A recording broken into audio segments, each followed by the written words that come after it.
Bienvenue à tous et à toutes au séminaire international de l'IRES. Je m'appelle Marcus Kaman, je suis chercheur à l'IRES et je co-anime ce séminaire avec ma collègue Christina Nizuli. Donc, ce que je vais vous présenter ici, déjà ça me fait très plaisir de le présenter à l'IRES. C'est donc le produit d'une recherche qui aurait dû être publiée il y a déjà un certain temps, mais bon, parfois la vie universitaire et de la recherche, plus pas mal d'autres activités, y compris syndicales. Donc, on n'a pas toujours l'occasion de publier aussi rapidement que ce qu'on voudrait. Donc ça va être mon dernier bouquin consacré au Chili. Ça fait donc à peu près 25 ans que je travaille sur le Chili. Initialement, je travaillais d'abord sur le Chili des années 70. Et puis, depuis une dizaine d'années, j'ai orienté vers le Chili actuel, notamment le néolibéralisme. Et donc là, ce livre apparaît aux presses universitaires de Rennes. C'est le produit de mon HDR. Donc c'est une HDR qui a été défendue en 2018. Merci d'entendre. Alors, juste quelques mots sur l'enquête. Je sais que je dois être rapide, donc je vais y revenir ensuite. Mais donc, elle était menée essentiellement en 2014-2015 en termes de terrain. J'ai passé 2 ans dans le port chilien, en gros, avec des allers-retours. J'habitais sur place à l'époque. Et donc, j'ai combiné. Donc, moi, je viens d'une formation d'historien. Et là, c'est plutôt une socio-histoire, ce que je pratique depuis un certain temps d'ailleurs. Donc, il y a de l'enquête orale, une trentaine d'enquêtés parmi des dirigeants syndicaux des ports, plusieurs ports, je pourrais y revenir. Archives internes des syndicats, quand il y en avait, c'est un vrai problème. Il n'y a pas toujours de documentation interne, de soucis de la classification d'ailleurs. Presse et aussi ensuite littérature grise, archives parlementaires, etc., intervention dans les médias. Le site de conflit, on pourrait dire ça comme ça, donc c'est le syndicalisme portuaire en période néolibérale, même si ça reste très large. Donc pour le Chili, ça concerne, si on parle du néolibéralisme, c'est depuis la dictature Pinochet jusqu'à nos jours. Moi, j'ai centré essentiellement sur les années 2000-2015, où il va y avoir vraiment un pic de conflits sociaux et syndicaux dans les espaces portuaires. Mais du fait de ma formation en fait d'historien, vous l'avez pas ici dans le chapitre, hein, mais en fait toute la première partie de l'ouvrage, c'est une perspective historique. Donc qu'est-ce que le syndicalisme portuaire au Chili? De quelle manière en fait ces luttes des années 2014-2015 en particulier s'inscrivent dans une longue trajectoire historique? Et en même temps, le constat qui est paradoxal, qu'il y a assez peu d'études sur ces travailleurs portuaires, alors qu'ils sont au centre en fait de l'économie chilienne depuis la fin du 19e siècle, avec des cycles bien entendu très différents entre le 19e et aujourd'hui. Donc moi je me centrerai sur le Chili actuel. Vous le savez sûrement, donc un peu un des pays parangons du néolibéralisme en Amérique latine. Parfois, on l'a classifié comme le laboratoire du néolibéralisme. Et en même temps, sur un acteur très spécifique, qui en même temps est central dans l'économie chilienne, parce que évidemment, c'est l'exportation, 85% de l'exportation chilienne passe par ces ports, et on est face à un modèle néolibéral ouvert. C'est le Chili est le pays du monde qui a signé le plus de traités de libre-échange, plus de 25. C'est l'une des économies les plus ouvertes au monde, en fait. Et donc, évidemment, les ports sont un nœud du système économique néolibéral avancé, comme disent certains collègues chiliens, mature, comme disent d'autres, etc. On peut y revenir si vous voulez. Il y a une très forte publication littérature sur la pensée et l'analyse du système néolibéral à la chilienne. Donc, dans ce contexte-là, on a des héritages autoritaires qui sont très présents. Je n'ai pas le temps de développer. Le Code du travail, c'est celui de Pinochet. La Constitution, vous le savez, c'est celle de Pinochet avec des réformes. On a un syndicalisme qui est pulvérisé, pas seulement par la répression, en fait, qui a été pulvérisé aussi par la démocratie néolibérale, dans lequel on ne peut pas mener de grève légale très difficilement. 90% des grèves au Chili sont illégales, puisqu'elles sont en dehors de la législation du travail. On ne peut pas négocier par branche, on ne peut pas avoir les centrales syndicales ou les confédérations sont existantes, mais n'ont pas de pouvoir légal. En fait, c'est juste une sorte de représentation politique. Et donc voilà, le syndicalisme est ramené à sa portion congrue au niveau de l'entreprise et dans des conditions extrêmes de répression et d'un système de code du travail, de relations industrielles qui sont extrêmement, disons, difficiles pour les travailleurs, les travailleuses. Et en même temps, on est dans un secteur où il y a une forte tradition historique de lutte, de mobilisation, et un secteur aussi qui est dans une position qu'on pourrait penser stratégique et qui va lui donner potentiellement une sorte de pouvoir disruptif pour essayer d'imposer au moins des revendications en termes de salaire, conditions de travail, voire plus en termes de politisation du travail. Donc voilà, moi j'ai travaillé ces acteurs-là, mais en particulier ce qui a été l'union portuaire d'Albiobio, dans le sud du Chili, qui ensuite a permis l'émergence de l'union portuaire du Chili. Donc vous avez eu le chapitre 4 à lire, donc c'est une partie. Hein. Ce chapitre, il revient sur la genèse et la structuration surtout de l'union portuaire.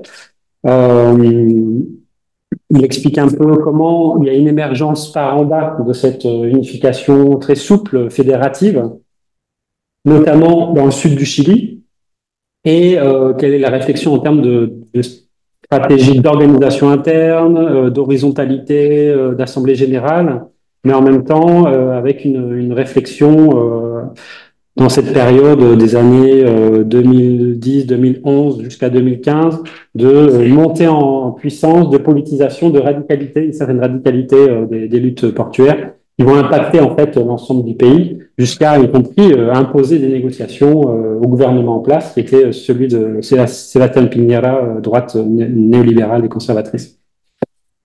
Moi, je vais revenir là-dessus, mais en fait, je vais donner quelques éléments quand même de comment j'ai travaillé tout ça. Alors, vu que j'ai une demi-heure, j'ai au moins 50 diapositives, donc c'est normal. Non, mais je vous inquiétez pas. Donc, sur la structure du syndicalisme, le taux de syndicalisation, etc., la fragmentation syndicale, on peut y revenir si vous voulez.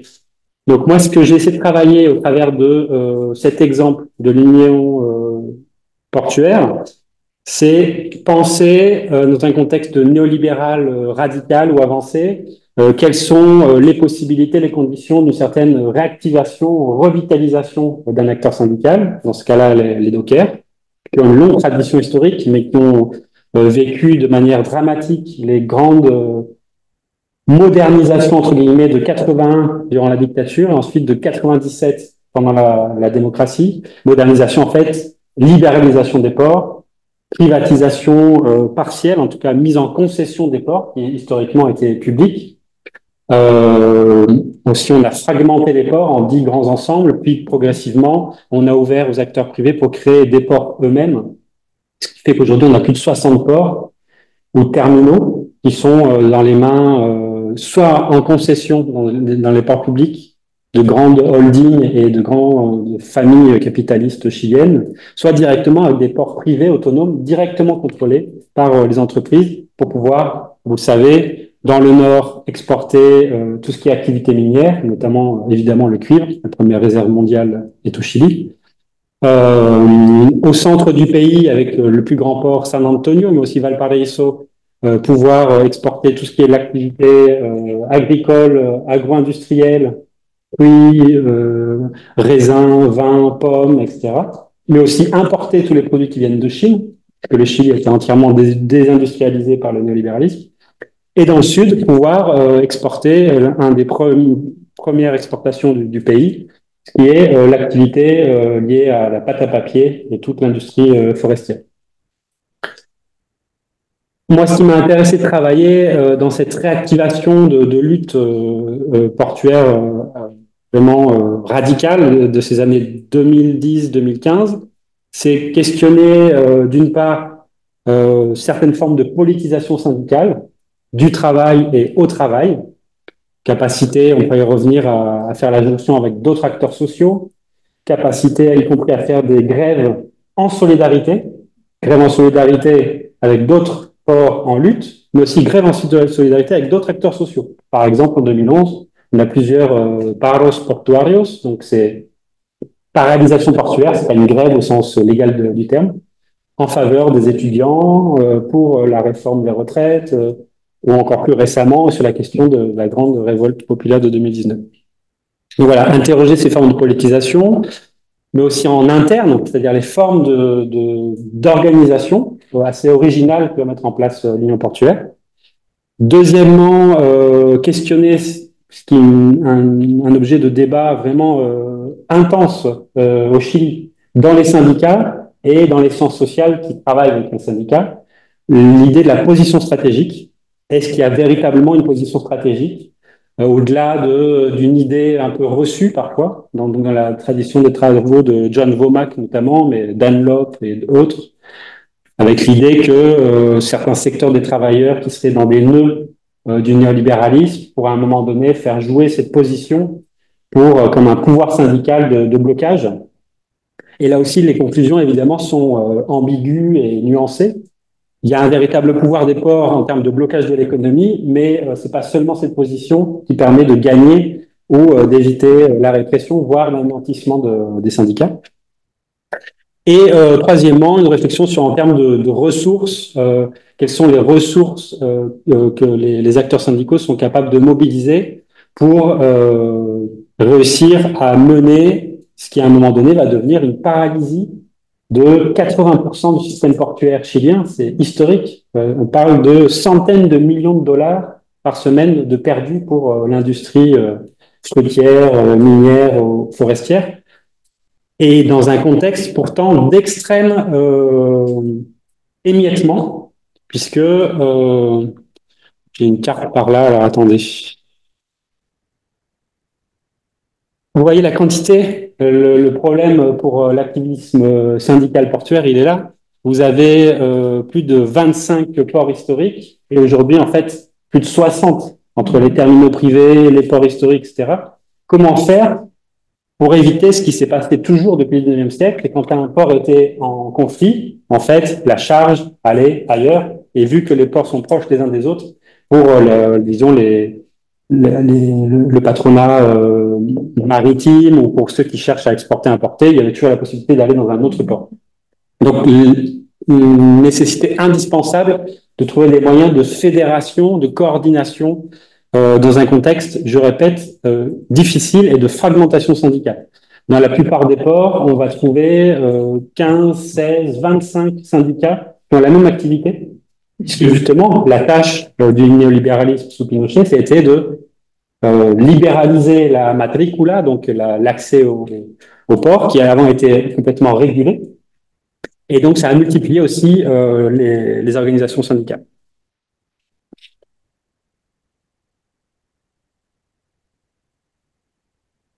Alors, on a un champ syndical donc hyper fragmenté dans un contexte légal et économique difficile. On a des héritages quand même historiques importants, une traduction, y compris une sorte de orgueil ouvrier très présent dans les ports, une conscience de classe toujours marquée malgré le néolibéralisme. Aussi, ce sont des espaces, vous le savez sûrement, hein, qui sont marqués par parfois la corruption, y compris l'achat des dirigeants syndicaux, par le clientélisme. Donc, c'est ça aussi qu'il faut essayer de combattre pour l'Union portuaire émergente de ces années-là. Et surtout, on a des espaces de hyper précariat ou de hyper précarisation. Et ça, c'est pas spécifique au Chili, mais c'est très fort au Chili. Vous le savez, dans tous les ports, à l'échelle mondiale, la majeure partie des dockers, en fait, n'ont pas de contrat de travail. Enfin, ils ont des contrats de travail intermittents qui dépendent, en fait, de la quantité de charges et de décharges. Donc, en fait, c'est une sorte de paradis néolibéral du précariat, les ports, et en particulier au Chili, où on a, suivant les ports, entre 60, 70%, 75% des travailleurs qui sont donc eventuales, c'est-à-dire qu'ils travaillent par tour de travail. Toutes les 7h30, ils sont licenciés et 7 heures plus tard, ils sont à nouveau embauchés. Donc, comme le disent les dockers au Chili, à chaque fois que tu croises un docker dans la rue, c'est qu'il est plus sous contrat, il vient de terminer son tour et donc on les paye au tour de travail. Donc, c'est une sorte de hyper précaria, même si il y a quand même des dockers sous contrat dans tous les ports, avec des proportions variables, mais autour de 30% à peu près.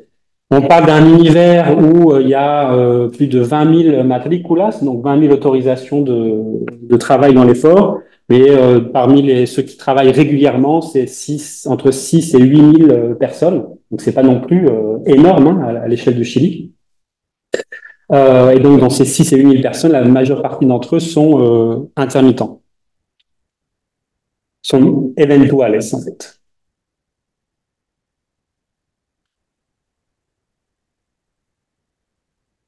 Alors, donc, ce que j'ai travaillé moi, c'est l'émergence de ce qui était l'Union portuaire du Biobío. Donc, c'est dans l'espace sud du Chili, notamment dans dans une région historique hein, de l'activité portuaire chilienne,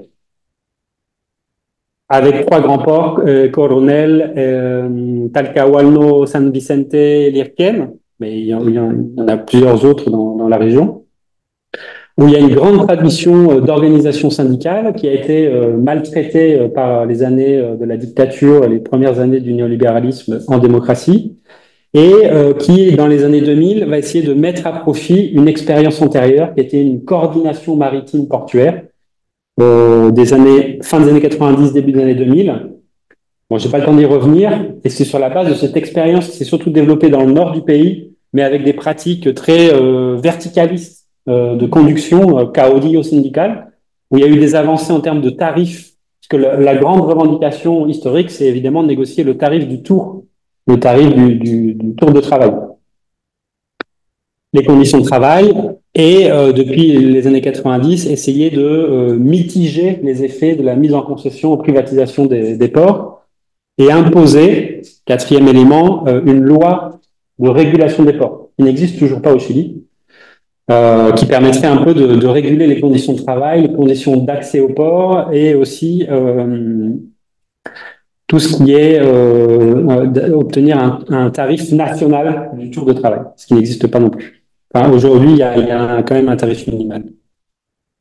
Sur la base de cette expérience antérieure, dans le bio, donc, à partir des années 2010, on va essayer de penser la coordination des ports entre eux et des activités syndicales, de conflits du travail dans l'espace portuaire.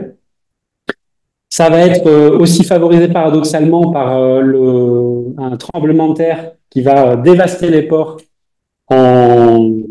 j'ai un doute, février 2010, il me semble. Oui, c'est ça. Oui, en tout cas, c'était... Oui, c'est ça, février 2010, 8,8 sur l'échelle de Richter, donc en fait les ports sont à terre.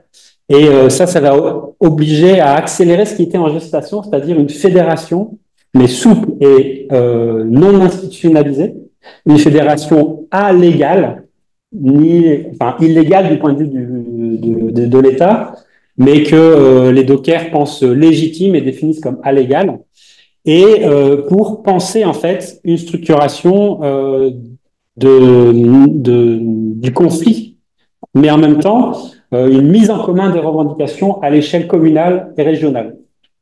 Et c'est ainsi que va émerger donc l'Union portuaire du Biobío. Donc c'est une lente gestation dans laquelle on pourrait y revenir, hein, il y a des alliés, et c'est ça qui est intéressant, c'est comment à un moment donné l'acteur syndical est capable d'entrer en résonance avec des alliés locaux, notamment des assesseurs issus de la gauche radicale qui vont aussi entrer dans les ports et faire du travail politique, des avocats, des juristes, qui vont permettre ce début d'union portuaire qui n'a donc pas d'existence légale et qui même est illégale au regard du droit du travail chilien et du ministère du Travail.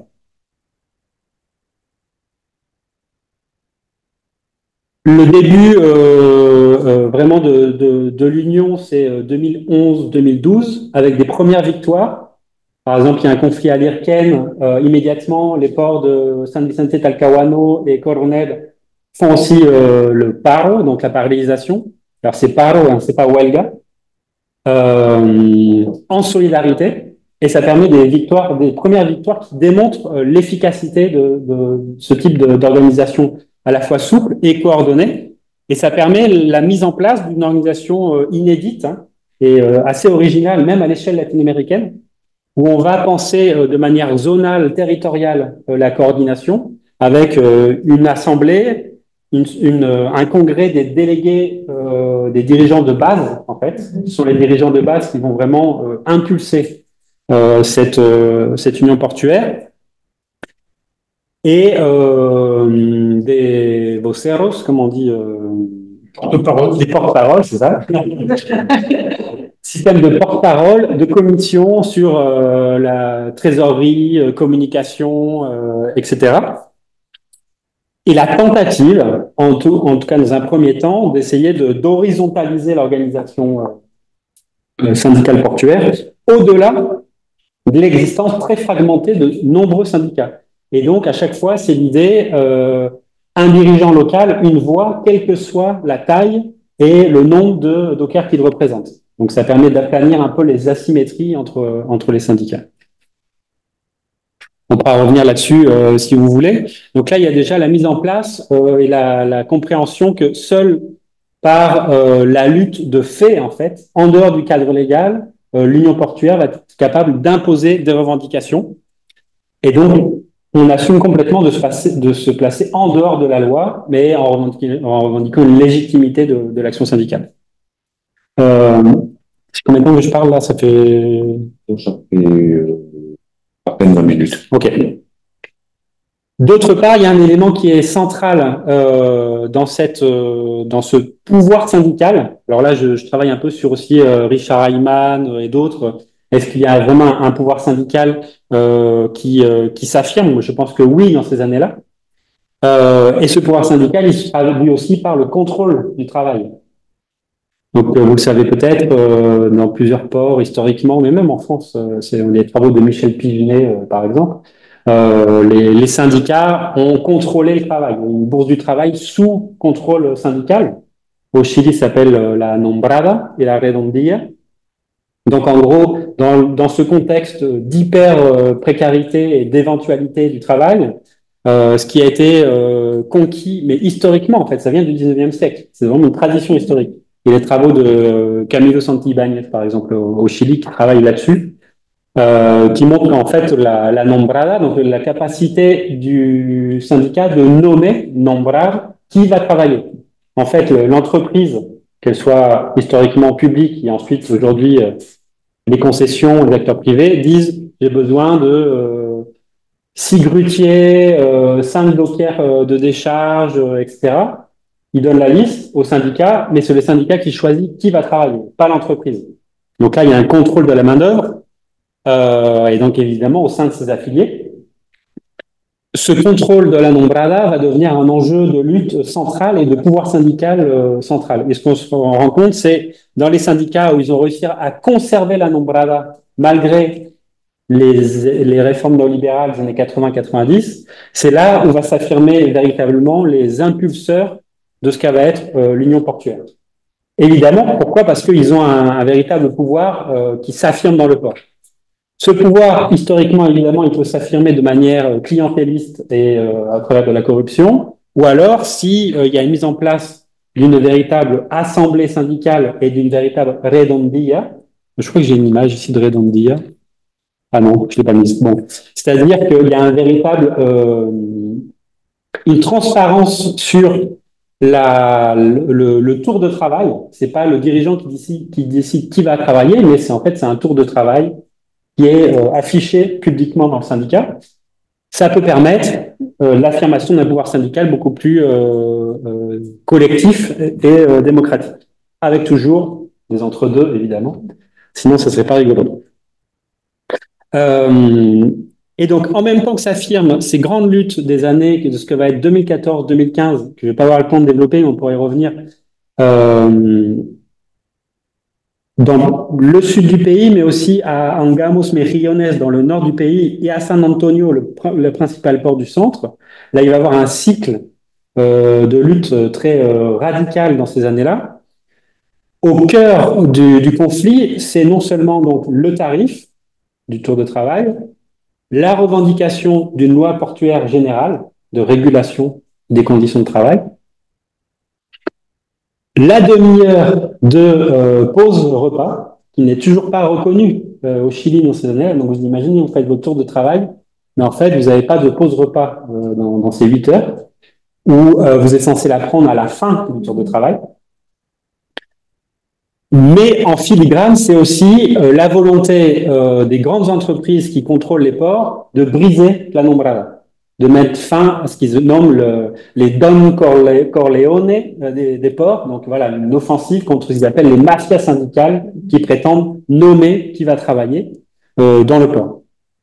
Il faut aussi souligner que on est face à ce qui est vraiment la crème de la crème du capitalisme chilien. En fait, c'est 5 grands groupes qui travaillent tous avec des holdings internationaux, mais c'est vraiment les familles qui se sont enrichies en dictature, qui ont contrôlé les ports à cette époque et qui ont consolidé en fait leur monopole sur l'espace portuaire en démocratie.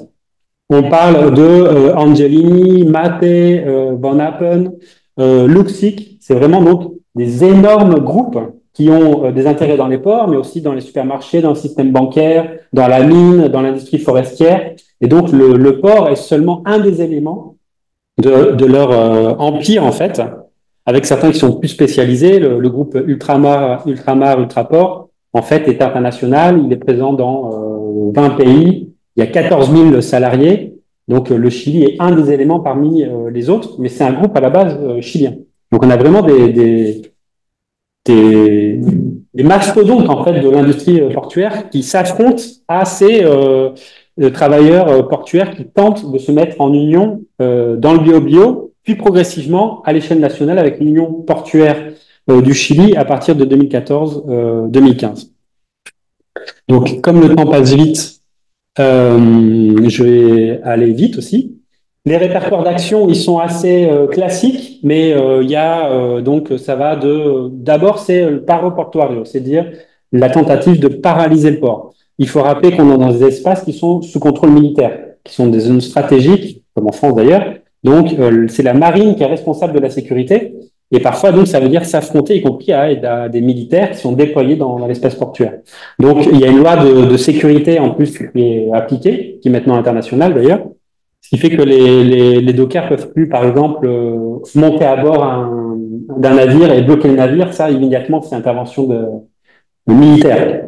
Donc, l'enjeu très souvent, c'est de bloquer l'entrée du port ou de perturber très fortement l'activité portuaire. Ils appellent ça la rueda cuadrada, la roue carrée, si vous voulez.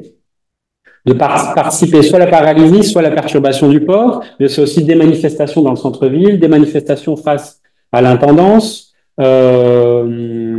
Ça peut aller jusqu'à des formes un peu plus radicales, grève de la faim par exemple, dans le cas de Mejillones Angamos. Et très souvent, ça dérive sur des affrontements violents avec les carabiniers et la police. L'obsession du patronat portuaire, c'est demander l'intervention militaire en fait et de débloquer l'entrée des ports pour permettre l'entrée en fait de ce qui sont considérés comme des rompehuelgas par des briseurs de grève par les mobilisés. Dans le cycle de conflit exceptionnel donc, que j'ai étudié, mais je ne vais pas le développer ici, si je donne au moins quelques conclusions, c'est que ce qui est l'union du bio-bio et qui va ensuite se essaimer à l'échelle nationale, pas dans tous les ports, puisque par exemple à Valparaiso, il n'y a pas union, puisque Valparaiso reste contrôlé par un syndicalisme, alors comment on pourrait qualifier, un syndicalisme de collaboration de classe, on peut dire ça comme ça, y compris ouvertement corrompu, qui continue à dominer le port. Et dans d'autres ports, l'union va réussir à imposer l'idée que c'est l'union fait la force, justement. Et en 2014-2015, c'est l'épreuve de feu. c'est d'abord des grandes victoires sur la demi-heure de la pause repas. C'est aussi des victoires sur des impôts qui ont été abusivement payés par les dockers durant des années. On pourra revenir là-dessus. C'est la victoire parce que c'est là aussi la validation par le pouvoir en place d'une organisation allégale, voire illégale, mais pourtant qui négocie directement avec le ministère et qui oblige même le président de la République à intervenir dans les médias en demandant au grand patronat, mais c'est pas possible, on peut pas avoir l'économie du pays bloquée comme ça. Mais c'est en même temps les limites du pouvoir stratégique et de la politisation syndicale en cours à partir de 2014-2015, où il va y avoir des défaites importantes à Mejillones, par exemple, en Gamos, où là, Van Appen, dont le père est issu d'ailleurs, vient des nazis, qui a des pratiques. Vraiment, lui, il assume l'idée qu'il faut, il préfère brûler son port, comme il le dit, voire anéantir le port que devoir négocier en fait avec l'Union portuaire. Et là, il va réussir à un moment donné à démontrer que la force peut s'imposer s'il y a des dissensions dans l'Union. Et c'est ce qui va se passer. Il y a pas accord jusqu'au bout pour soutenir Mejillones en 2015. Et finalement, le syndicat le plus combatif va être anéanti. Et à San Antonio, la grande figure, le porte-parole Sergio Vargas de l'Union portuaire, là aussi, il va avoir un coup de force du patronat portuaire. Il va réussir à déplacer Vargas, à lui quitter la nombrada, à lui enlever la nombrada, dans le contrôle du travail, et à le distribuer à un de ses adversaires syndicaux sans que l'Union portuaire ait en capacité de l'empêcher. Quand même, juste je termine là-dessus, vous voyez ce camembert, il est assez impressionnant, hein, c'est la CEPAL. Dans la période 2010-2014, quasiment 45% des grèves portuaires à l'échelle latino-américaine, c'est le Chili.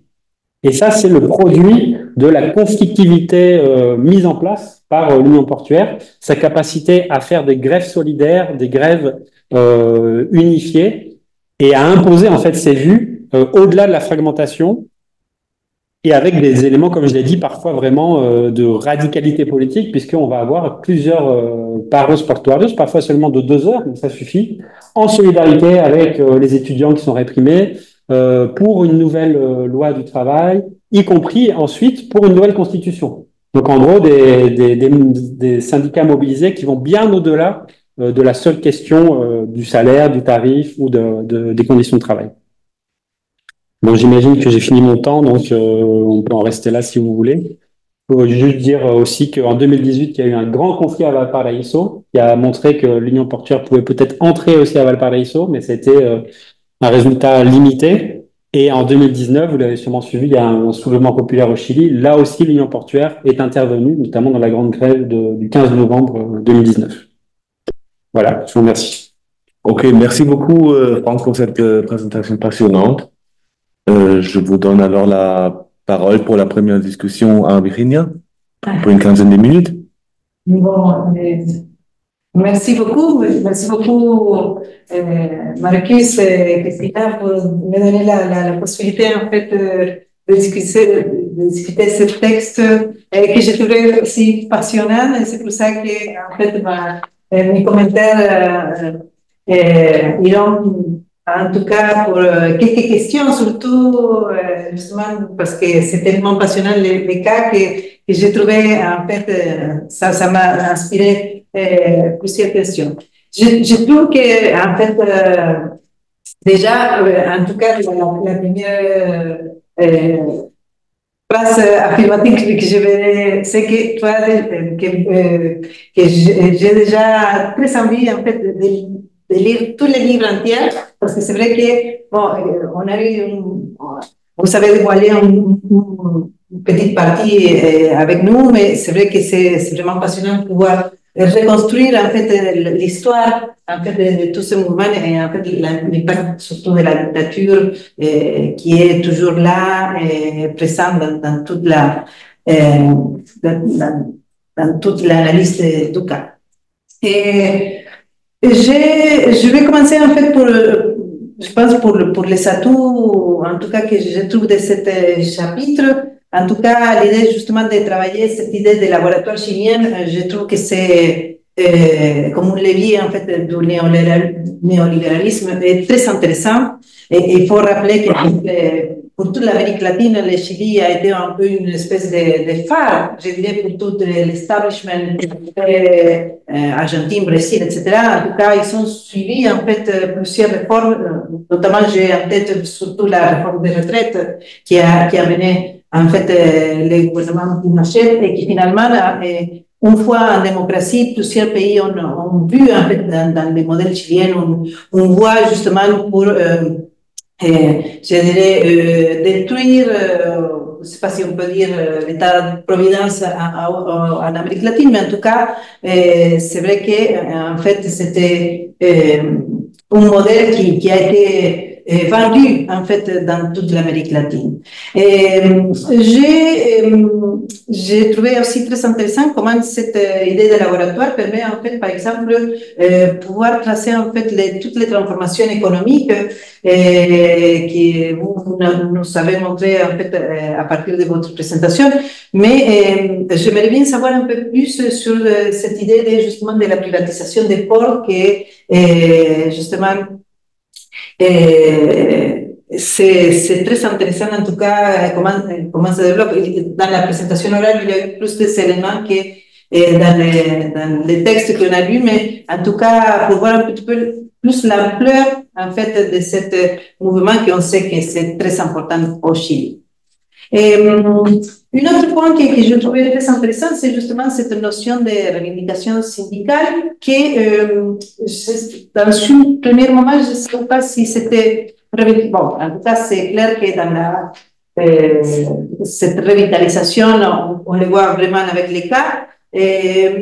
Mais je me demandais aussi si c'était aussi si cette revitalisation a eu un impact sur l'historiographie. Et finalement, je me suis demandé, par exemple, si cette mobilisation portuaire, mais aussi, par exemple, les mobilisations étudiantes de 2010, justement, a permis, en fait, d'avoir plus de outils, justement, un regard plus fin sur tous les grands mouvements sociaux qu'il y a eu en Amérique latine dans les dernières années. Justement, je pense, bon, ce qui m'arrive un peu plus, ce sont les cas de l'Argentine, parce que je connais un peu plus, mais en tout cas, par exemple, comment les mouvements piqueteros a permis, en fait, d'avoir un impact, je dirais, sur la sociologie, l'histoire, et en tout cas, renouveler, en fait, tous les regards sur ce type de mouvement et être plus attentif à ce type d'action collective, etc. Bon, j'ai trouvé aussi très intéressant tout le parcours en fait de cette construction de l'Union portuaire del Bio-Bio, justement, et comment ça se mêle en fait cette idée d'un double, je dirais, axe, l'axe plutôt d'une revendication économique, cette idée de bread and butter que vous mentionnez justement avec en référence à E.P. Thompson, mais aussi en fait cet axe moral aussi, l'importance de renouveler l'identité en fait des travailleurs de ces ports qui c'est aussi central en fait pour pouvoir construire en fait une stratégie plus démocratique d'en bas et horizontale, etc. Je pense que dans la présentation orale, j'avais un peu plus clair l'idée, mais un des aspects que j'ai trouvé très intéressant dans la présentation, c'est la définition de cette union portuaire du Chili comme allégale. Et justement, cette idée justement que même dans l'illégalité, il pouvait en fait négocier en fait des conventions collectives. Et c'est pour ça que j'aimerais bien un peu savoir un peu plus comment ça se passe. Vous savez décrire en fait un peu plus que le code de travail, bon, dans le texte aussi il est présent, mais la notion que le code de travail nous amène à l'époque Pinochet, 1979. Mais vous avez parlé aussi d'une réforme Bachelet. Dans le texte, il est présent, mais j'aimerais bien savoir un peu plus si, par exemple, ce type d'action peuvent rentrer dans cette nouvelle code s'il y a eu des transformations, etc. Et, bon, dans cette description en fait, des nouveaux types, en tout cas, des répertoires d'action, ça a été très riche pour moi, en tout cas, de pouvoir connaître un peu toutes les stratégies et en fait pouvoir montrer en fait comment ce type de stratégie finalement appelle à différents types de publics. Et vous avez parlé en fait des éventuels et aussi en fait des intermittents. Mais ma question était plutôt pour voir si quel était le rôle aussi des personnes plus stables, s'il y avait en fait, ou si c'était pas présent ce type des employés un peu qui pouvaient être un peu plus. Et comment faire en fait avec ce type des éventuels ou des intermittents pour construire une identité de travail quand le turnover, si j'ai bien compris, est très important. En tout cas, c'est. Bon, et après, j'ai trouvé aussi très intéressant, je pense que toute l'historiographie ou la sociologie latino-américaine va vraiment avancer cette notion des enclaves autoritaires. En tout cas, je pense qu'on a passé d'un paradigme plutôt de penser la transitologie démocratique, etc., pour voir, bon, maintenant, on fait une autre, je dirais, balance, ou en tout cas, conclusion par exemple, en Argentine, ça vient de passer les 40 ans ou en tout cas, l'année dernière, les 40 ans de la imposition de la démocratie. Et en fait, les nouvelles études en histoire, mais aussi en sociologie politique, essayent de montrer en fait jusqu'à quel point cette transition démocratique a été efficace et justement jusqu'à quel point les institutions ont pu laisser se passer autoritaire. Et je trouve que le cas que vous nous présentez aujourd'hui, c'est vraiment éclairant sur cette son territoire, son vice qui reste encore en Amérique latine sur les lois faites par la dictature, mais aussi en fait des types de pratiques qui sont très puissantes. C'est pour ça que j'aimerais bien savoir un peu plus sur l'action de ces types des acteurs vers la justice du travail, par exemple, si finalement c'est un interlocuteur possible, par exemple, pour amener les demandes, ou c'est toujours en fait une espèce d'enclave autoritaire où on ne peut pas justement pouvoir poser par exemple un problème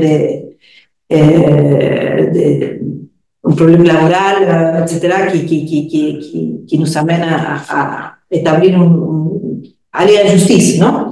Et sur ça aussi, en fait, sur les enclaves autoritaires, en plusieurs pays de l'Amérique latine, par exemple, il y a toute une révision aussi sur les années de la dictature et maintenant un peu une révision aussi du rôle des patronats, par exemple, dans la répression.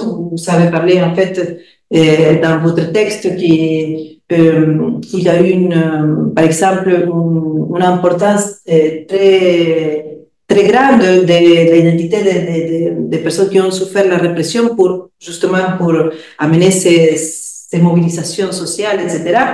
Dans ces cadres-là, j'aimerais bien savoir s'il y a des études qui montrent un petit peu ce rôle qui peut jouer, par exemple, les patronats dans la persécution des syndicalistes. On sait qu'en général, une grande partie des disparus ont été des militants syndicalistes, en tout cas, qui plaidaient en fait pour de bonnes conditions de travail, etc.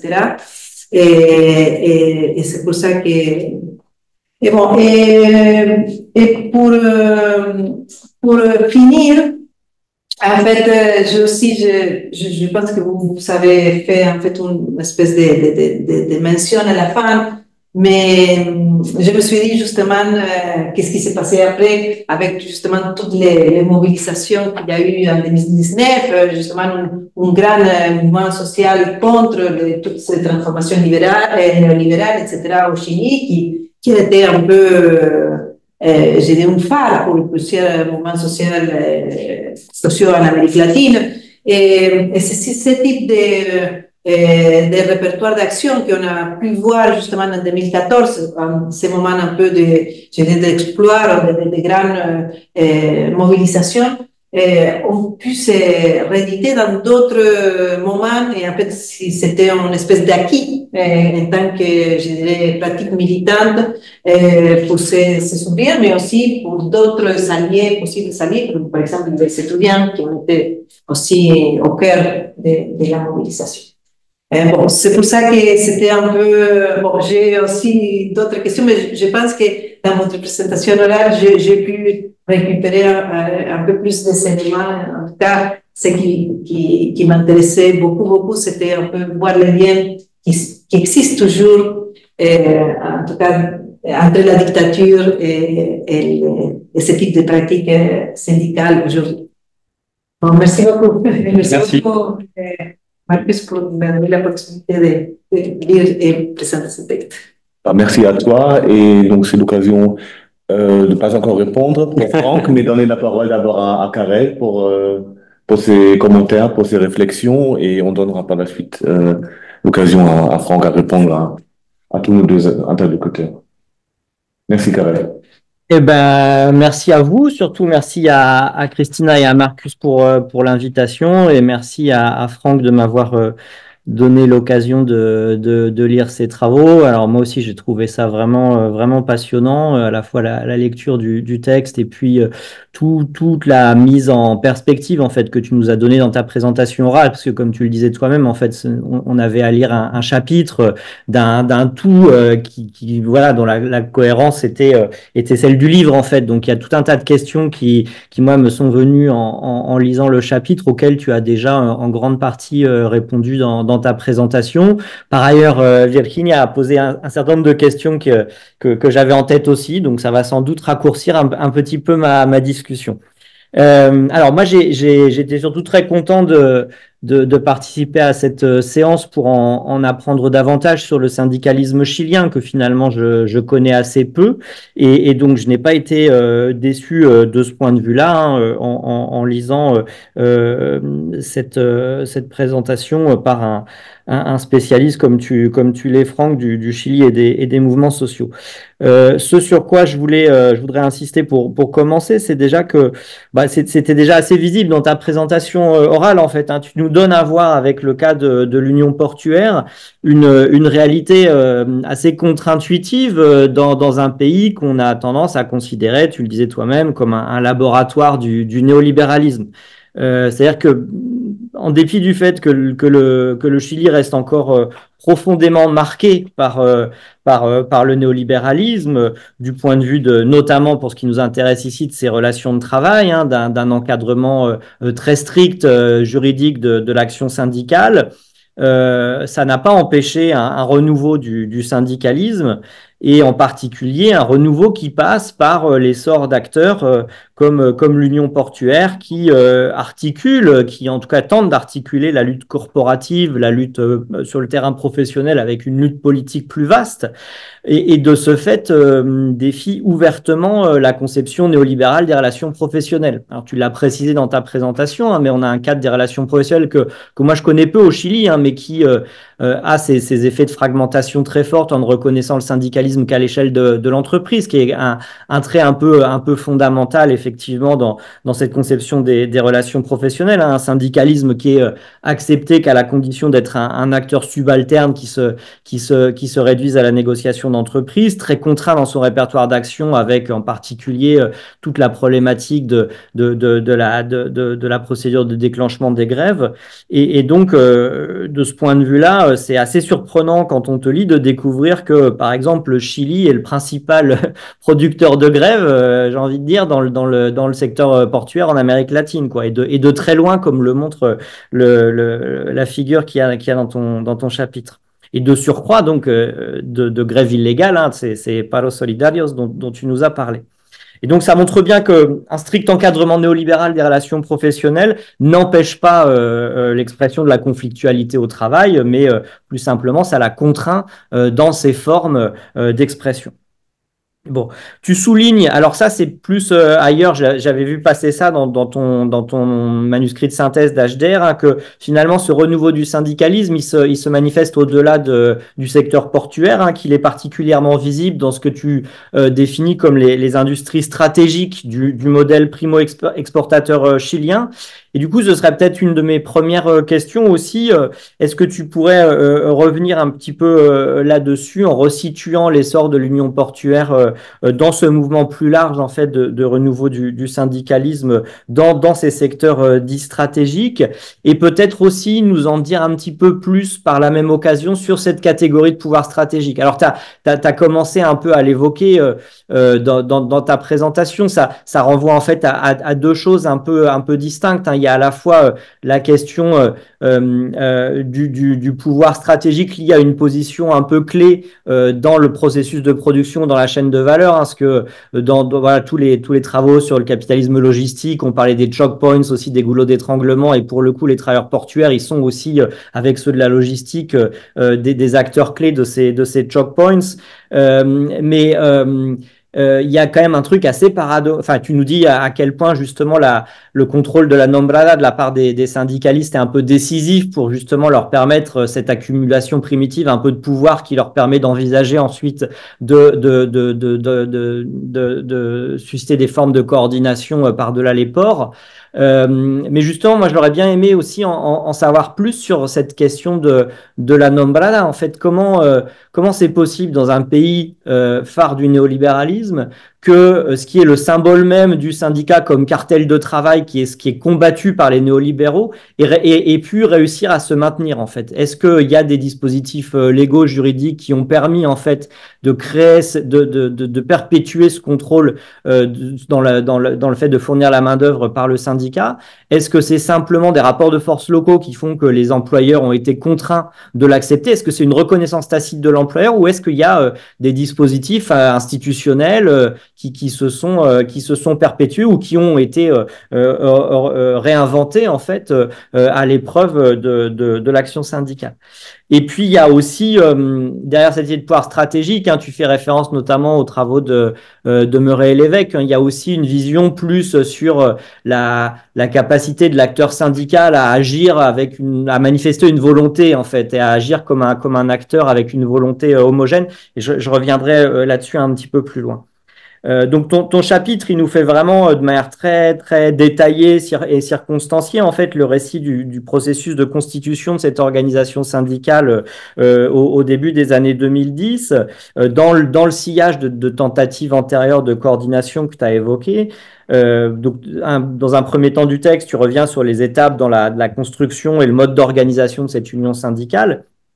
Dans un deuxième temps, tu évoques son agenda revendicatif, hein, en soulignant justement à quel point cet agenda revendicatif se réduit pas à des revendications d'ordre professionnel, mais il s'articule aussi à une vision politique plus large, de classiste, hein, tu le dis dans ton texte. Et puis dans un troisième temps, tu évoques un répertoire d'actions et des stratégies d'alliance qui permettent d'attester de ce que tu définis comme la radicalité de cette organisation syndicale.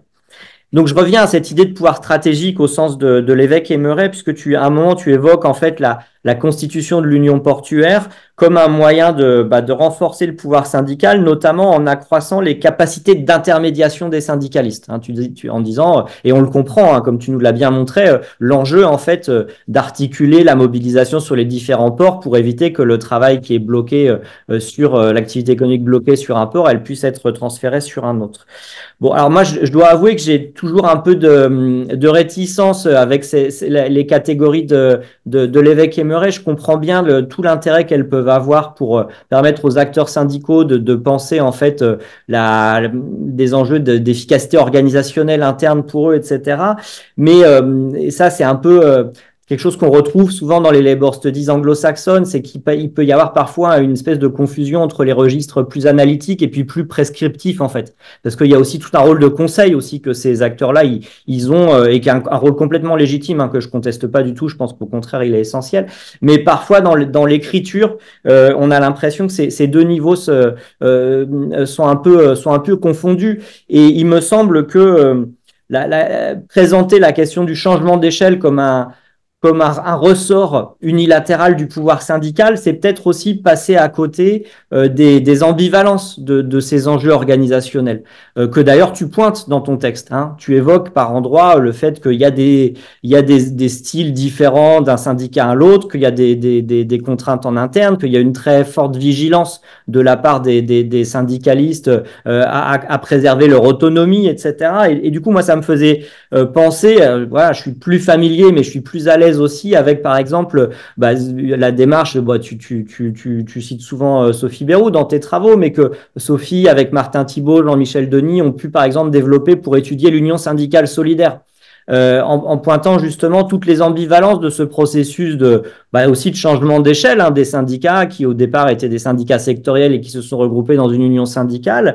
Et ils parlent même, eux, d'une confédéralisation de solidaires pour souligner aussi toutes les ambivalences que peut poser ce changement d'échelle. C'est-à-dire que se posent des enjeux un peu de transformation organisationnelle, de mode de décision. On retrouve d'ailleurs des règles un peu qui visent à préserver des formes d'horizontalité à solidaire que tu évoques aussi chez les portuaires, mais aussi avec des tensions, par exemple des règles de départ pour obliger à la rotation des permanents qui vont plus forcément de soi dans l'organisation, des logiques aussi où finalement l'organisation peut tendre à devenir une fin en soi pour exister dans le champ syndical au même titre que les autres confédérations. Hein. Sophie me disait il n'y a pas très longtemps qu'ils avaient pu avoir un peu des retours un peu critiques de leurs interlocuteurs à Solidaire parce qu'avec Martin Thibault, ils avaient parlé de l'idée que Solidaire maintenant se comportait comme une petite confédération et que ça froissait un peu les dirigeants de Solidaire d'être comparés à ces confédérations dont ils voulaient se distinguer. Et voilà. Et donc, moi, j'aurais bien aimé que tu reviennes un peu sur voilà ce que ce changement d'échelle des syndicats portuaires peut aussi générer comme contradiction. C'est à la fois du renforcement, mais ça peut être aussi des difficultés nouvelles. Je prolonge sur la référence à Solidaire parce que finalement, il y a l'idée d'union syndicale aussi qui est commune. Et ça m'a interpellé. Je crois que d'ailleurs que dans ton intervention à l'oral, tu as parlé de fédération, alors que dans ton texte, tu parles de l'union syndicale portuaire comme une confédération. Donc, je me demandais en fait s'il y avait un usage du terme qui était un peu différent au Chili pour désigner les regroupements syndicaux ou si c'était plus une facilité de langage parce que habituellement, alors peut-être aussi que ça renvoie à ce que tu disais sur les efforts pour avoir une organisation territoriale, mais de fait, dans le cadre du syndicat portuaire, ça reste une organisation territoriale professionnelle. Donc, la question que je me pose, c'est qu'habituellement, quand on parle de confédération, en tout cas en France, ça renvoie à ces formes d'organisation qui marchent sur leurs deux pieds en référence à l'histoire de la CGT, Bourse du Travail, syndicat professionnel, donc avec des niveaux territoriaux interpro et des niveaux pro qui ont chacun eu une autonomie politique. Mais la spécificité de l'autonomie politique de l'interpro étant liée au fait que précisément le niveau territorial est interprofessionnel. Or là, on est face à une organisation syndicale qui est sectorielle. Donc je me demandais en fait si il y avait de fait une autonomisation politique de niveaux territoriaux qui pouvait éventuellement regrouper d'autres acteurs que des portuaires, ou si on est finalement dans un modèle de regroupement fédératif sectoriel qu'on qualifierait plus de fédéral en fait, de fédération en fait, dans d'autres contextes.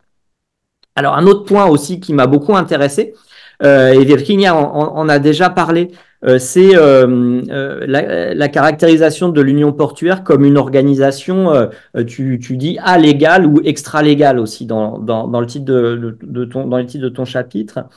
Alors qui dans ton texte renvoie à deux choses en fait, si j'ai bien compris.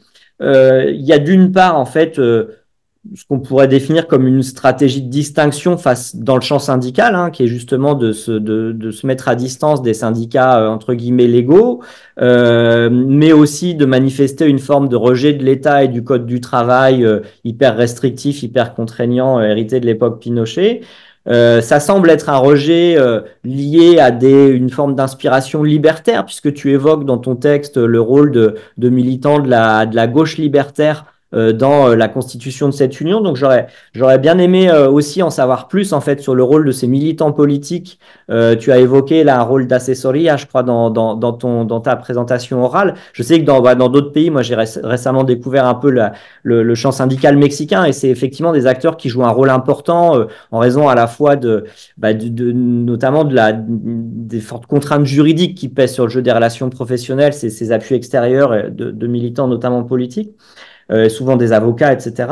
Tu évoques aussi la référence au peuple mapuche comme qui sert un peu de référence aussi à cette idée d'une forme d'organisation un peu plus souple, etc. Je voulais savoir aussi si c'était juste une stratégie un peu rhétorique ou si ça renvoyait aussi à des liens, des connexions qui ont pu exister avec des mobilisations du côté des peuples originaires. Et puis en même temps, donc il y a l'idée un peu se définir comme une organisation qui rejette la légalité néolibérale, ça je le comprends comme un affichage politique, mais je me demandais si ça voulait dire davantage justement dans le rapport aussi à tout l'appareillage normatif et juridique des relations professionnelles au Chili. Alors on comprend déjà en te lisant que ça renvoie à une capacité du syndicat à se projeter de fait au-delà de la légalité des relations professionnelles, puisque comme tu le dis toi-même, en fait, en dehors du syndicalisme d'entreprise, il y a pas de reconnaissance légale d'un syndicalisme au-delà. Tu évoques aussi l'idée que finalement le syndicat prenne en charge les intérêts des journaliers autant que des travailleurs sous contrat, et que ça, c'est aussi en rupture avec une négociation collective qui est normalement réservée aux travailleurs stables sous contrat. Je me demandais si, du point de vue de cet encadrement juridique des relations professionnelles, ça renvoyait à d'autres choses. Est-ce que il y a, par exemple, alors j'imagine que c'est peut-être une question complètement déplacée de la part de quelqu'un qui voit le syndicalisme depuis la France, où justement la reconnaissance légale, elle peut se traduire aussi par des ressources, notamment financières, etc. Je doute que ça puisse exister au Chili, mais est-ce que ça peut aussi renvoyer à des formes de refus de privilèges ou d'attributions qui peuvent être liées à des formes de reconnaissance légale?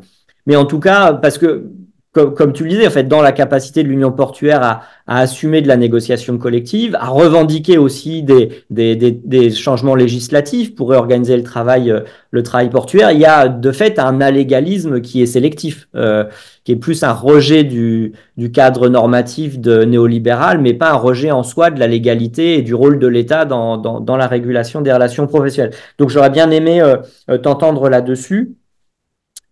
Et deux choses pour terminer. Tu soulignes dans ton texte l'originalité de l'expérience portuaire et originale, elle est incontestablement au regard de de ce qu'est la norme en fait des relations professionnelles néolibérales au Chili, comme on l'a bien vu, comme on l'a bien entendu en t'écoutant. Après, moi, je m'interroge justement en mettant en perspective l'union portuaire avec d'autres expériences de renouveau syndical dans d'autres pays ou dans le secteur portuaire. On pourrait aussi te rétorquer que finalement, du point de vue de la dynamique organisationnelle, c'est finalement une forme d'organisation syndicale assez classique qui se construit autour de l'union portuaire, avec une base corporative très forte, avec une volonté, mais finalement assez traditionnelle, d'articuler les revendications corporatives à un travail plus politique, d'interpellation de l'État sur des réformes législatives, etc. Alors que, par exemple, dans d'autres pays, alors là encore, je voyais, alors c'est une organisation qui a plus forcément qui est plus très dynamique aujourd'hui, mais par exemple le Front Authentique du Travail, mais c'est aussi la CTA en Argentine, par exemple, qui sont des expériences de renouveau syndical, nouveaux types d'organisations syndicales qui, par exemple, dans leur statut, prévoyaient le fait de fédérer des secteurs distincts, c'est-à-dire non seulement des syndicats professionnels, mais aussi des secteurs de l'économie sociale ou populaire comme des coopératives ou des organisations territoriales ou communautaires. Voilà. Est-ce que ce type, donc où là, on a vraiment finalement autour du modèle syndical quelque chose qui s'agrège pour essayer de faire exister une classe laborieuse qui va au-delà du salariat formel qui a été considérablement explosé par le néolibéralisme. Est-ce qu'il y a quelque chose de ce type qui existe au Chili? Est-ce que le syndicat portuaire y participe ou est-ce que ça existe pas trop? Ou alors, je pense aussi aux travaux là récemment dans un numéro de Culture et Conflit, on a publié un papier de Julien Aumiel sur le syndicalisme des dockers à Gênes, où lui il se concentre. Alors c'est un syndicalisme, c'est des dockers syndicalistes qui sont passés de la CGIL au COBAS, au comité de base, mais qui continuent évidemment de faire du syndicalisme professionnel assez classique, mais qui ont joué et surtout acquis une visibilité importante comme lanceur d'alerte en dénonçant la circulation des armes, le commerce des armes et le rôle stratégique justement des ports là-dedans. Et de ce point de vue-là, est-ce que dans le répertoire d'action, au-delà des batailles entre guillemets corporatives sur le terrain des ports, est-ce qu'il y a aussi justement des prises de position ou des interventions plus politiques sur des questions comme ces questions de commerce d'armes? Et enfin, dernier point, je termine là-dessus. Moi, j'étais beaucoup intéressé aussi par ce que tu développais sur justement tout cet effort qui est un effort organisationnel, qui est la résultante justement d'une pensée notamment des dispositifs de formation syndicale, du travail militant un peu pour mettre en forme, mettre en récit aussi l'activité syndicale, de défendre un syndicalisme politique en rupture avec la norme néolibérale, comme je le disais au début de mon propos, et qui se traduit dans le cas des dockers toute l'ambiguïté de leur position, qui est justement le souci de pas être simplement de pas être une aristocratie ouvrière, mais d'être plutôt une avant-garde ouvrière. Et ce dilemme-là, en fait, ça me faisait beaucoup penser à ce qu'on a pu voir en France assez récemment là dans le mouvement des retraites. Justement, dans la CGT, il est courant aussi de parler de secteur stratégique. Alors, c'est un débat c'est une appellation qui est contestée aussi parce que ça renvoie surtout finalement à des bastions ouvriers un peu de cette aristocratie ouvrière dont tu parlais, mais qui sont aussi des zones de force dans la CGT en France, les travailleurs du pétrole, les cheminots, les énergéticiens, etc. Et notamment chez les énergéticiens gaziers, il y a eu tout ce dilemme de pas être une aristocratie ouvrière, être une avant-garde ouvrière qui se sont pris en pleine face pendant le mouvement des retraites parce que en France, dans la CGT, ils le traduisent par le dilemme entre syndicalisme de classe et syndicalisme de masse. C'est-à-dire qu'ils ont joué un rôle où ils étaient vraiment aux avant-postes dans le mouvement des retraites avec des opérations de coupure d'électricité, etc. Ce qui s'est traduit par le fait qu'ils se sont pris en pleine face la répression après, mais aussi ça s'est traduit par, c'est pas la conséquence directe, mais en tout cas, ce qui a été une grosse claque pour eux, c'est comment des élections professionnelles qu'on suivi à EDF, ils ont connu une baisse considérable. Et ça a été traduit justement dans les débats internes comme le dilemme entre, on s'engage au nom de la classe, mais des fois on perd l'ancrage dans nos communautés de travail et les collègues nous reconnaissent plus et ils sont plus sûrs de notre utilité, etc. Et donc ce dilemme justement entre le syndicalisme professionnel et le syndicalisme plus politique, il s'est bien manifesté dans ce cas-là. Et voilà, donc je me demandais si du côté des portuaires, tu as été confronté un peu à des dilemmes équivalents et au-delà de ces dilemmes entre un travail sur le lieu de travail et un travail syndical plus large. Je me demandais aussi, mais ça c'est une question qu'a déjà posée Virginia, en fait, dans la période d'une dizaine d'années là qui s'est écoulée entre le moment où tu as fait ce terrain et le moment où tu nous en parles là, est-ce qu'il y a eu des développements ultérieurs dans la construction de l'union portuaire avec peut-être justement des tentatives de coordination avec d'autres secteurs professionnels? Je m'interrogeais aussi sur le rôle que ce syndicalisme a pu jouer dans le contexte de mobilisation sociale, des gros mouvements sociaux des dernières années, avec tout le processus constituant aussi, justement. Est-ce qu'ils ont pris position là-dedans? Est-ce qu'ils ont été une force motrice, en fait, dans cette dynamique politique et sociale qui a connu le Chili des dernières années? Voilà. Merci beaucoup, en tout cas, comme tu peux le constater, ça m'a donné envie de te poser plein de questions. Alors, merci beaucoup, Karel, pour toutes ces observations et interrogations.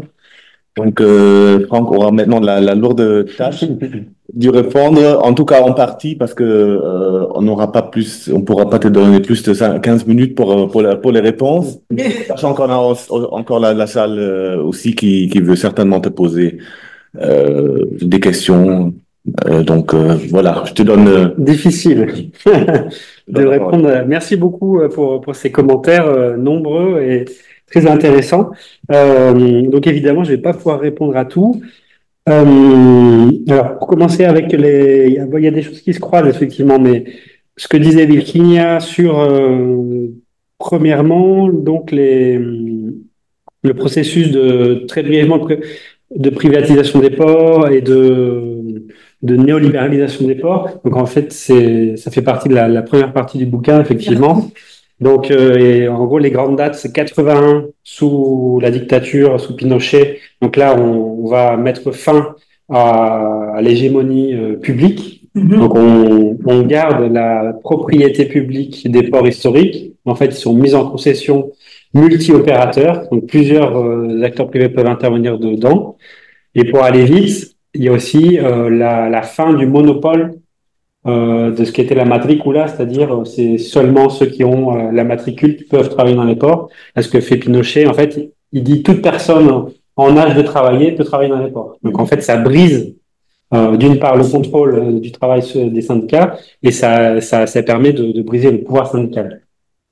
Et après, paradoxalement, c'est la transition démocratique, et donc comme tu le disais, qui non seulement ne veut pas remettre en cause cette néolibéralisation, mais qui va l'approfondir avec la création des ports mono-opérateurs, soit avec contrôle public de la propriété, mais contrôle de la charge et de la décharge avec des acteurs privés, soit directement la mise en place des ports privés, directement sous contrôle privé. Donc, il y a libéralisation de l'accès au travail dans les ports et en même temps libéralisation de la propriété et de la mise en concession qui va s'approfondir ensuite dans les années 2000 avec des grands conflits. J'ai pas pu revenir, mais en 99-2000, il y a des immenses grèves portuaires pour justement s'opposer aux conséquences en termes de travail de cette néolibéralisation et pour demander des efforts de mitigation, c'est comment on dit en français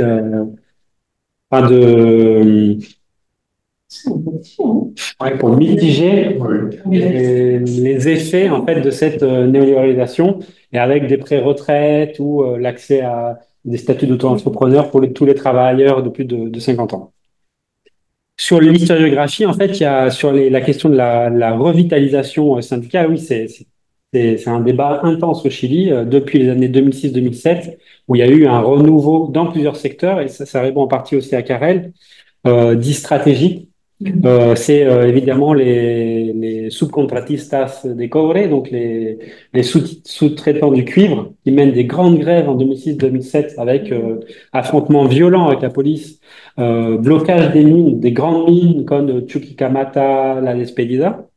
Donc là, il y a vraiment une vague de lutte et aussi une vague historiographique d'une certaine manière, et avec un livre fameux qui s'appelle La Renaissance de la grève ouvrière au Chili, qui va marquer en fait un renouveau historiographique et qui tend à discuter est-ce qu'il y a une revitalisation, un renouveau, et en quel sens on peut parler de nouveau mouvement syndical. Ça c'est assez classique. Et finalement, la réponse, là aussi classiquement, c'est non, c'est pas un nouveau mouvement syndical, c'est un mouvement syndical qui s'inscrit dans une transition historique, mais qui va revitaliser certaines formes de lutte syndicale en lien avec l'héritage historique, mais aussi avec les nouvelles technologies, les réseaux sociaux et une nouvelle génération de syndicalistes qui va s'affronter en fait aux héritages, mais aussi au au néolibéralisme en temps démocratique. Sur l'union portuaire du bio-bio, donc oui, c'est ça, c'est le bread and butter et la politisation en essayant de marier les deux.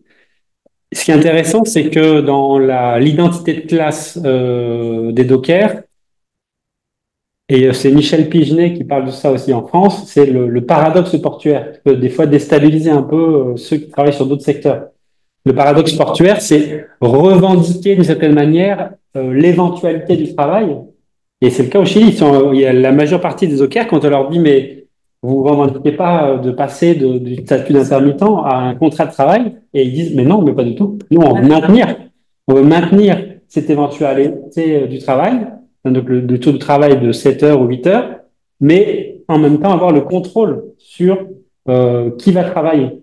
Donc en gros, c'est maintenir ce qu'on pourrait qualifier de précarité du travail, en fait, de l'éventualité ou l'intermittence, mais en même temps avoir une sorte d'assurance du nombre de tours de travail qu'on va avoir tous les mois et de qui va travailler. Et ce paradoxe, il est aussi, c'est Pigenet travaille ça aussi, c'est le paradoxe d'un syndicalisme qui à la fois a été marqué historiquement par le clientélisme et la corruption, et en même temps qui a été marqué par des grandes luttes et une forte solidarité ouvrière. On retrouve ça au Chili, ça me permet aussi d'aller vers sur la question sur la nombrada, non, qu'a fait Karel. Comment dans un pays ultra néolibéral ou néolibéral avancé, on peut avoir encore ces formes de cartel de travail, de bourse du travail sous contrôle syndical. En fait, donc là, c'est un héritage qui s'est maintenu, que la dictature a tenté de briser, mais n'a pas réussi à briser partout, déjà. Mais dans la plupart des ports, il y a une perte de la nombrada et qui va être en fait récupérée dans les grandes luttes de 99-2000. Dans ces grandes grèves de 99-2000, un des enjeux, c'est aussi récupérer le contrôle de la nombrada là où il avait été perdu. Et ça va être le cas dans plusieurs ports et pour plusieurs syndicats. Ce qui explique que ce sont ces syndicats qui vont être à l'œuvre dans la mise en place de ce qui va devenir ensuite Union portuaire du Bio-Bio, par exemple à San Vicente, et plus largement à l'échelle nationale. Et donc là, est-ce que cette nombrada a un caractère légal? Non, c'est un caractère de fait. C'est ça qui est intéressant aussi. Par contre, là où c'est régulé légalement, c'est que dans la négociation qu'il y a avec l'État à partir des années 90 sur les conditions de travail dans les ports, vont, suite à des grands conflits, là aussi illégaux, s'imposer ce qu'ils appellent convenio provisionales de trabajo. Donc c'est en fait, on va négocier dans chaque port et avec les entreprises portuaires, et ça c'est régulé par le Code du travail, des convenios de trabajo, c'est-à-dire sur un an, l'entreprise va assurer, il y aura tant de tours de travail, sûr, et peut-être d'autres. Et donc là, on garantit qu'il va y avoir tant d'heures de travail sur l'année pour les grutiers, les dockers, etc., ceux qui mobilisent. Et ces convenios provisionales de trabajo, ensuite, ils sont distribués entre les syndicats et ceux qui ont la nombrada, en fait, vont ensuite organiser sur l'année tant de tours de travail pour chaque personne. Donc, c'est ça qui donne en gros de la stabilité, une certaine perspective, au moins annuelle, pour la majeure partie des intermittents. Mais il faut savoir, donc, ce sont des employés qui n'ont pas accès à des indemnités chômage, qui n'ont aucun droit d'indemnisation en fait sur le long terme, pas de congé payé, pas de congé formation, donc c'est quand même une précarité très très avancée. Et donc dans la négociation d'une loi cadre pluriannuelle des ports, c'est ça aussi qui est en jeu, mais qui jusqu'à aujourd'hui n'a pas été obtenu. C'est-à-dire que les dockers disent, malgré nos conditions de travailleurs éventuels ou intermittents ou journaliers, on veut non seulement avoir des bourses ou des convenios de travail qui soient non pas annuels mais pluriannuels, mais qui incluent y compris des indemnités chômage, la mise en place d'un système de retraite par répartition, mais ça pour le Chili, c'est un horizon quasiment révolutionnaire. Des congés payés, des congés formation, la pause repas payée, etc. C'est tout ça qui est en négociation. Pour l'instant, les avancées qu'il y a eu, c'est la pause repas, des indemnités fortes pour les années antérieures de précarité, mais pas d'avancée, et un tarif minimal national, mais pas d'avancée sur le reste. Encore aujourd'hui. Qu'est-ce qu'il y a d'autre? Donc donc il y a plein de choses que vous avez soulevé. Ouais, sur les enclaves autoritaires, j'ai pas le temps d'y revenir. J'ai fait un bouquin qui s'appelle La fissura del neoliberalismo. Je reviens là-dessus, je discute un peu ça parce que les enclaves autoritaires, c'est Manuel Antonio Garretón notamment qui théorise ça. Et ce qui est intéressant en fait, c'est que les enclaves autoritaires dans ce qui est le travail au Chili, c'est un héritage de la dictature, mais c'est aussi un héritage paradoxal de la démocratisation partielle, pactée qui existe au Chili. Donc c'est ça un peu le drame chilien, c'est qu'en fait la démocratisation plutôt n'a pas apporté d'amélioration sur ce plan-là. Et ça explique en fait la réactivation des grandes luttes 2006-2007 et finalement l'explosion populaire de 2019. Et donc là, on pourrait y revenir, mais la lecture de 2019 comme une sorte de estallido, un soulèvement populaire un peu étonnant. En fait, tous ceux qui travaillent depuis des années sur le travail, les mouvements sociaux au Chili, c'est pas du tout une surprise. On en parle, en fait, on l'attendait depuis très longtemps. Mais par contre, on ne savait pas quand est-ce que ça allait se passer. Mais ce que je veux dire, c'est que dans le soulèvement populaire de 2019, il y a aussi une question liée à la précarité et au travail. Et toute une partie des lectures sociologiques un peu superficielles laisse de côté, en fait. Mais en fait, le travail est aussi au cœur de 2019. Même si c'est pas les syndicats qui sont au cœur du soulèvement. C'est là aussi que c'est assez paradoxal. Alors, en fait, cette union portuaire que j'étudie, effectivement, elle revitalise dans le champ syndical portuaire des formes de lutte assez radicales et même originales, en tout cas à l'échelle du Chili, sur les formes d'organisation, le rôle des assemblées, le rôle des délégués de base, le fait que les porte-paroles peuvent être révoqués à tout moment, en tout cas en théorie, parce que là aussi, entre la théorie et la pratique, il y a des problèmes assez forts. Hein. Par exemple, Sergio Vargas, il était porte-parole pendant de nombreuses années. Elle renouvelle aussi en termes de réflexion stratégique, c'est-à-dire que ce qui est intéressant, c'est qu'à plusieurs reprises, l'Union portuaire du Chili va essayer de mettre en place ce qu'ils appellent les rencontres des secteurs stratégiques. Moi, j'ai assisté à plusieurs d'entre elles. Donc, ils vont convoquer les syndicalismes forestiers, le syndicalisme minier, essayer de discuter avec eux pour voir si c'est pas possible de mettre en place une coordination au-delà des ports. Mais ça, finalement, ça ne fonctionne pas, globalement. Chacun reste dans son couloir de nage. Et donc, la discussion, elle se noue avec d'autres acteurs sociaux. Les étudiants mobilisés, tout le mouvement des NOMAS AFP, donc contre les fonds de pension. Là aussi, il y a des discussions intéressantes qui sont mises en place et des mobilisations communes. Et donc, sur cette capacité d'intermédiation dont tu parlais, Karel, évidemment qu'elle est profondément ambivalente et le changement d'échelle, en fait, est plein de tensions. Et en fait, ça, c'est un chapitre qui vient après, que vous n'avez pas eu, mais et il va se confirmer par la suite très fortement, puisque à partir de 2014-2015, il y a une succession, y compris de défaites, et qui sont des défaites aussi dans le cadre du changement d'échelle, puisque la revendication, c'est avant tout de s'organiser localement et zonalement au niveau territoire et commune. Et à plusieurs reprises, en essayant de changer d'échelle, il y a des tensions qui s'affirment, puisque en fait, c'est les 5 doigts de la main, en gros, c'est 5 zones, l'Union portuaire du Chili. Mais très souvent, on retrouve des tensions entre le Bio-Bio, par exemple, et le Nord, où ils n'ont pas les mêmes perspectives, pas les mêmes revendications et pas les mêmes rythmes de mobilisation. Et à plusieurs reprises, on voit le Nord qui reproche au Bio-Bio, mais pourquoi vous n'avez pas suivi notre conflit, vous n'avez pas été solidaire avec nos luttes, et c'est pour ça aussi qu'on a perdu. Donc là, on voit à plusieurs reprises des tensions, qui sont aussi des tensions entre dirigeants, en fait, qui n'ont pas les mêmes agendas de mobilisation. Et ça montre les limites, finalement, de ce secteur stratégique qui ne peut être que stratégique que dans la mesure, en fait, où il est capable de dialoguer entre tous les ports. Et c'est très, très compliqué à mettre en place.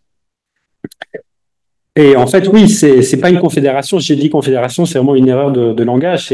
C'est même pas une fédération non plus. C'est une tentative de fédéralisme souple qui n'a pas d'existence légale, mais par contre qui va être en capacité d'imposer à plusieurs reprises des négociations par branche. Donc, ce qui est quand même assez intéressant, au moins sur des revendications corporatistes immédiates, et de asseoir à la table des négociations le ministère du Travail, les grandes entreprises portuaires, et imposer quand même en termes de victoire des montants assez conséquents. Hein. Ce qui fait d'ailleurs qu'il y a des tensions entre ce secteur et d'autres champs du syndicalisme, d'autres espaces du champ syndical, puisque en gros, si on voit les revenus des dockers, et notamment des intermédiaires, enfin des intermittents, pardon, ils sont 3, 4, 5, 6 fois le salaire minimum.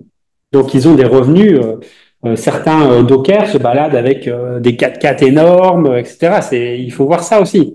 Donc, il y a aussi des conditions matérielles qui sont des conditions de travail très radicales, bras coupés, jambes coupées, des accidents terribles, morts dans les ports tous les 2 mois, et en même temps des conditions de revenus qui sont bien au-dessus de la moyenne de ce qu'est la classe ouvrière traditionnelle chilienne. Donc ça crée évidemment des différenciations assez importantes. Je ne l'ai pas noté aussi, c'est sur ces difficultés de fédéralisme et de changement d'échelle. Il y a aussi des différenciations très importantes sur quel type de charge. Qu'est-ce qu'on mobilise? Qu'est-ce qu'on importe et exporte? Et évidemment, on n'a pas le même pouvoir quand on importe ou exporte du raisin ou des pommes qui, en quelques jours, sont menacées, que quand on va importer, exporter, comme dans le Nord, du minéral.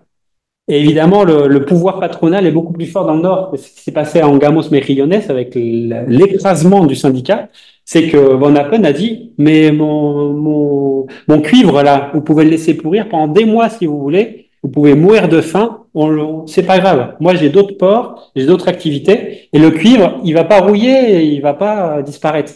Alors que à San Antonio, évidemment, les exportateurs de fruits, eux, ils sont au bout de 2 jours, ils sont ils sont étranglés. Donc, ils demandent une intervention, une négociation. Et donc, selon le type de charge, on n'a pas le même pouvoir de négociation, évidemment. J'ai encore 2-3 minutes, même pas? Oui, 2 petites minutes, oui. Ok. Alors, oui, sur ce que je travaille dans la première partie aussi, qui n'est pas dans le chapitre, c'est l'intervention et le rapport aux politiques. Parce que oui, historiquement, il y a une présence anarcho-syndicale très forte dans les ports au Chili comme ailleurs, notamment avec la International Workers qui sont présents, mais aussi une tradition de lutte libertaire très forte qui est revendiquée par les travailleurs portuaires. En dictature, on a des épisodes assez dramatiques de collaboration active avec la dictature, avec l'espoir qu'on pourra sauver en fait ce qui est le travail portuaire. Et donc on voit que la néolibéralisation des ports arrive plus tard par rapport à de nombreux autres secteurs, parce qu'on a des dirigeants syndicaux qui sont des adeptes de la dictature. Mais malgré tout, il y a aussi la répression. Et notamment, ça explique que l'Union portuaire va imposer le 22 septembre comme le jour du travailleur portuaire, puisque le 22 septembre 83, il y a une répression qui va faire plusieurs morts. Donc tout le monde ne collabore pas avec la dictature, évidemment. Donc c'est à la fois de la collaboration et de la résistance. Et aujourd'hui, évidemment, l'Union portuaire revendique la résistance et essaie d'oublier cet épisode noir de la collaboration avec la dictature. Et dans les années 90, notamment dans la région de Concepción, on va avoir des collectifs néo-miristes, donc issus du MIR chilien, qui revendiquent l'ancrage territorial et l'horizon révolutionnaire, qui comprend que là, il y a un enjeu de s'investir dans les ports, notamment à San Vicente. Et donc, il y a une figure dont je parle longuement dans le livre, c'est la figure de Dante Campana, qui fait le pari que le renouveau des luttes de classe au Chili se fera dans les ports, et donc ils investissent vraiment un travail territorial dans les ports pour défendre l'idée justement de ce qui deviendra par la suite l'Union portuaire. Et donc ces secteurs qui deviendra ensuite gauche libertaire, qui aujourd'hui d'ailleurs est au gouvernement. Donc il va y avoir, bon j'ai pas le temps, mais il y a une déportation d'une position anarcho-syndicale à libertaire, ensuite carrément social-démocrate quasi, mais qui va avoir un rôle très intéressant de réactivation et de soutien à ces luttes portuaires avec des avocats, des assesseurs qui sont toujours présents, notamment dans le sud du Chili.